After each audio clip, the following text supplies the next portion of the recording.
tip number 4 is going to be setting our colonists to manual priorities. To do that, we need to go down to our little work tab and check this little box here. What this does is it changes all of these little check marks to numbers.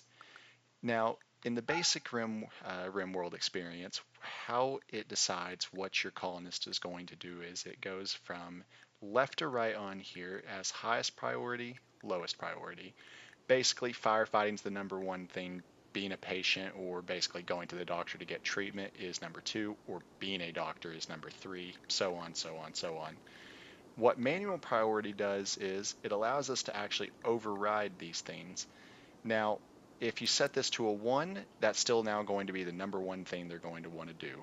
You set this to a number 1, that's going to still be the number 2 thing they want to do because this is a higher priority than that.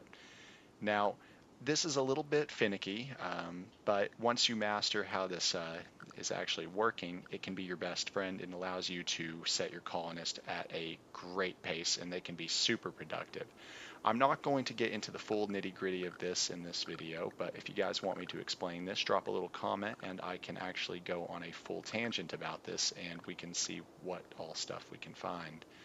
But what I always kind of like to do is I like to set my patient to 1. I know I always like to do my bed rest at a 2, especially if this is my only colonist, especially in my naked brutality runs. What that does is they're not cooped up in bed or trying to recover from injuries all the time unless there's just nothing else to do. I don't really ever set anything below a 2 or a 3. Always kind of like to have my hunting at a 4. I have my research kind of like at a 3. Have my cleaning at like a 3. Hauling, I like to have it like a 2. Depending on what the person's good at, you may have it as 0 or you might have it as a 4 if like you have nobody else to do it, in my example.